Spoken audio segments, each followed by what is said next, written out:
Hello friends, आज मैं आपके साथ इकोनॉमिक्स का एक और टॉपिक लेके आया हूँ और टॉपिक का नाम है एक्सपेंशन पाथ। शुरू करने से पहले बता दूं कि चैप्टर का नाम है प्रोडक्शन फंक्शन और इस चैप्टर के सारे लिंक्स आपको इस वीडियो के डिस्क्रिप्शन में मिल जाएंगे। चलिए शुरू करते हैं कि एक्सपेंशन पाथ क्या होता है। A producer or entrepreneur seek to organize production in most efficient way, adjusting the factor proportions until marginal rate of technical substitution of labor capital becomes equal to the factor price ratio. हर एक producer ये चाहता है कि वो अच्छे से काम करे जिससे उसकी कॉस्टिंग कम आए और आउटपुट मैक्सिमाइज करे, जो कि हम कहते हैं ये वाली कंडीशन जो मैंने पिछली वीडियो में बताई थी कि marginal rate of technical substitution of labour capital should be equal to the ratio of the prices of factors. ठीक है, हर कोई प्रोड्यूसर इसी कॉम्बिनेशन पे रहना चाहता है। When the firm manages to accomplish this task it attains equilibrium. जब भी कोई भी कंपनी इस जो इक्वालिटी पे या टेंजेंसी पे रहती है तो वो इक्विलिब्रियम अटेन कर लेती है। In this topic we shall attempt to explain how factor proportions will change when output changes। तो आउटपुट के चेंज होने से फैक्टर प्रोपोर्शंस में क्या चेंज आता है वो चीज डिस्कस करने की कोशिश करेंगे। ठीक है, इस टॉपिक में सबसे पहला टॉपिक जो हमने डिस्कस करना है वो है आइसोक्लाइंस। ठीक है, the concept of isoclines is quite helpful in understanding the changes in the factor proportions when output changes. तो आउटपुट चेंज होने से फैक्टर प्रोपोर्शंस में क्या चेंज आता है वो आइसोक्लाइन के थ्रू हम एक्सप्लेन करने की कोशिश करेंगे। अब एक फिगर दी हुई है, एक्स एक्सिस पे लेबर है, वाई एक्सिस पे कैपिटल है। Consider the given figure the three isoquants P1, P2 and P3, ये वाली P1, P2 and P3 drawn in this figure depict the representative production function. मान लो ये तीन प्रोडक्शन फंक्शन को दिखा रही हैं। T1, T2 and T3 are the tangents to isoquant P1, P2, P3 respectively. ये जो T1, T2 और T3 है ये तीनों आइसोकॉन्ट्स पे एक पॉइंट पे टेंजेंट हैं। The tangents have been drawn in such a way that they are parallel to each other, and thus marginal rate of technical substitution of labor capital is same at points A, B and C। तो जहां पे ये tangent है A, B, C point पे, वहां पे ये जो आइसोकॉन्ट्स हैं इनकी जो ढलान है वो बराबर है। समझ गए बात, ढलान बराबर है, बराबर ढलान होगी तो ही ये लाइन ज्वाइन करेंगे तो आइसोक्लाइन बनेगी। अगर ढलान बराबर नहीं है, ये वाली ढलान होती है यहाँ पे, तो इससे आइसोक्लाइन नहीं बनती। By connecting these points we get OR। अगर हम इन सारे पॉइंट्स को मिला देंगे तो पॉइंट ऑफ ओरिजिन से हमें OR मिलेगी, एक smooth curve through the origin. This is called an isocline. This isocline can be defined as an isocline is a locus of points where the marginal rate of technical substitution is constant। ठीक है, तो यहाँ पे marginal rate of technical substitution जो है पूरी line पे ये सेम रहती है या कांस्टेंट रहती है, उसको आइसोक्लाइन कहा जाता है। ठीक है, अब आइसोक्लाइन के डिफरेंट शेप्स भी हो सकती हैं। Isoclines associated with parallel production functions excepting those which are homogeneous of degree 1 are curved. जो होमोजीनियस ऑफ डिग्री 1 होते हैं वो मतलब उसमें आप ये कह सकते हो कि वो होमोजीनियस ऑफ डिग्री 1 है, वो थोड़े पैरेलल चले जाते हैं। And may have any other shape, इनकी कई भी शेप हो सकती है, स्ट्रेट लाइन भी हो सकती है, ऐसे भी हो सकती है, वैसे भी हो सकती है। समझ के बात, बट मेन कंडीशन ये है कि ये जो मार्जिनल रेट ऑफ सब्स्टिट्यूशन है उस पूरी की पूरी लाइन पे जो marginal rate of technical substitution है वो सेम रहना चाहिए। However all linear production functions जो कि production function that have the constant returns to scale have isoclines that raise from point of origin। One such isocline OS has been shown in the above figure। तो simple words में ये कहा गया है, ये तो भाई constant returns की होगी, तो बाकी returns के हिसाब से भी बन सकती है, ये linear भी हो सकती है, non linear भी हो सकती है, मगर ये line उस हिसाब से बनी होगी जिसपे जो इसके ऊपर पॉइंट्स है, डिफरेंट पॉइंट्स, वो ये दिखाएंगे कि इस लाइन के ऊपर जहां जहां पे टेंजेंट बन रहा है कर्व का वो marginal rate of technical substitution को कांस्टेंट दिखा रहा है। बस ये बात याद रखनी है। ठीक है, अब आ जाता है choice of optimal expansion path. हमें कौन सा एक्सपेंशन पाथ बेस्ट रहेगा, लॉन्ग रन के लिए अलग है और शॉर्ट रन के लिए अलग है, वो मैंने दोनों डिस्कस किए हुए हैं। Producers expand their output both in long run and the short run। Producer short run में भी आउटपुट बढ़ा सकते हैं, लॉन्ग रन में भी। In long run output expands with all factors variable, while in short run expansion of output is possible with some factor or factors constant and others are variable। तो basically short period में तो कुछ factors variable होते हैं और ज्यादातर तो fix ही होते हैं, इक्का दुक्का ही कोई वेरिएबल होता है, उसको बढ़ा के प्रोडक्शन में इंक्रीज कैसे करना है वो दिखाएंगे। और लॉन्ग पीरियड में ऑल फैक्टर्स वेरिएबल होते हैं, उस केस में एक्सपेंशन पाथ कैसे होगी वो बताएंगे। We shall consider both cases. तो first, optimal combination path in the long run. Long run में ये कॉम्बिनेशन पाथ कैसा रहेगा वो डिस्कस करते हैं। In the long run there is no limitation of the expansion of output as all the factors of production are variable. आपको पता है लॉन्ग रन में सारे के सारे फैक्टर्स वेरिएबल हैं, और जब सारे के सारे वेरिएबल हैं तो कोई लिमिटेशन नहीं है, सारे फैक्टर्स को चेंज कर सकते हो। The firm's goal being maximization of its profits, it seeks to expand output in the optimal way. तो वो आउटपुट को मैक्सिमाइज करने की कोशिश करेगी with given factor prices. The optimal combination is a locus of all the points of tangency of successive isocost lines and successive isocont curves। तो basically ये मैंने आइसोकॉस्ट बना दी हुई है, ठीक है, ये आइसोकॉस्ट बनाई है और ये आइसोकॉन्ट बनाए हैं, जहां पे ये टेंजेंट है वो इक्विलिब्रियम है। अब इस इक्विलिब्रियम के थ्रू जो पाथ निकल रहा है उसे हम एक्सपेंशन पाथ कहते हैं। समझ गए बात? कंसीडर गिवन फिगर, ये जो गिवन फिगर है उसको कंसीडर करें। Given the factor prices, the output corresponding to isoquant P1 is producible at the lowest cost at point A।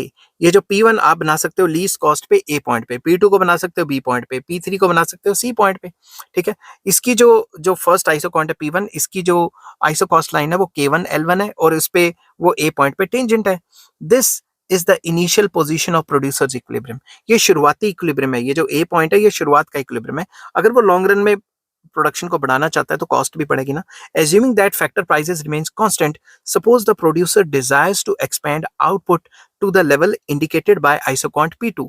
अगर वो आउटपुट को P2 तक बढ़ाना चाहता है, this will cause a shift in the isocost line from K1 L1 to K2 L2। अगर वो इतना माल बनाना चाहता है तो ये जो आइसोकॉस्ट है कॉस्ट भी तो बढ़ जाएगी ना, K2 L2 तक बढ़ जाएगी, जो कि टेंजेंट है P पॉइंट पे। तो नया इक्विलिब्रियम आ गया B पॉइंट पे, ठीक है।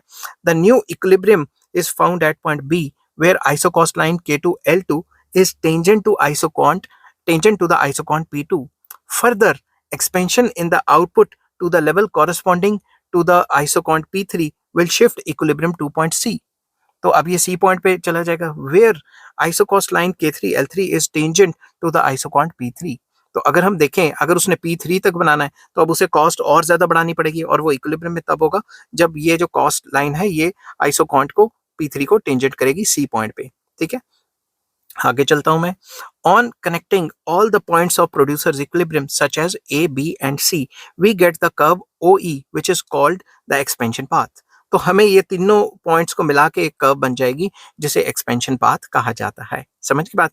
Since every point of the expansion path denotes an equilibrium point of the producer, it indicates the optimum combination of factors of production at some particular level of output। तो क्योंकि ये सारे equilibriums को मिला के बना है तो ये ऑप्टिमम लेवल ऑफ जो combinations है वो दिखाता है।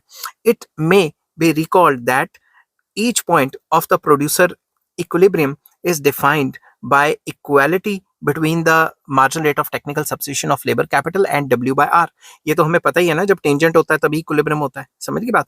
तो हमें ये पता होना चाहिए कि ये टेंजेंसी जो है जब आइसोकॉन्ट और आइसोकॉस्ट टेंजेंट होती है तो इक्विलिब्रियम होता है। वो पिछली टॉपिक में भी मैंने करवाया था। Since the latter has been assumed to remain constant, the former also remains constant। तो सिंपल वर्ड्स में ये जो प्राइजेस ऑफ जो प्राइजेस हैं जो लेबर और कैपिटल के, इनकी रेशियो कांस्टेंट रहती है, तो marginal rate of technical substitution of labour capital ये भी कांस्टेंट रहेगा, तभी दोनों बराबर होंगे, तभी इक्विलिब्रियम आएगा। Hence OE is an isocline along which output expands when factor prices remains constant. तो ये जो OE एक्सपेंशन पाथ है इसी को हम आइसोक्लाइन भी कहेंगे, और ये देखेंगे कि जैसे जैसे लॉन्ग पीरियड में आउटपुट बढ़ता है दोनों को दोनों फैक्टर्स की जो कॉम्बिनेशन है वो भी इंक्रीज होते हैं और आउटपुट भी एक्सपेंशन पाथ के थ्रू बढ़ती है, ठीक है। In case of linear homogeneous production function, the isoclines are straight lines through the origin। ये straight lines होती है अगर linear production function की बात करें तो, ठीक है, linear homogeneous production function की बात करें। Therefore, the expansion path will also a straight line as shown in the figure। तो उस केस में ये straight line बनेगा, ये बात याद रखना। This means that given the prices of factors of production, the optimal proportion of the inputs of firm will not change with the size of the firm's output और the input budget. मतलब ये है कि जो factors के जो combination है उनकी जो प्रपोर्शन है वो इसमें चेंज नहीं होगी। यहाँ ये जो नॉन लीनियर है उसमें प्रपोर्शन चेंज हो सकती है लेबर और कैपिटल की, मगर इसके अंदर चेंज नहीं होगी। समझ की बात? ये जो स्ट्रेट लाइन आइसोक्लाइन है या एक्सपेंशन बात है इसमें चेंज नहीं होगी।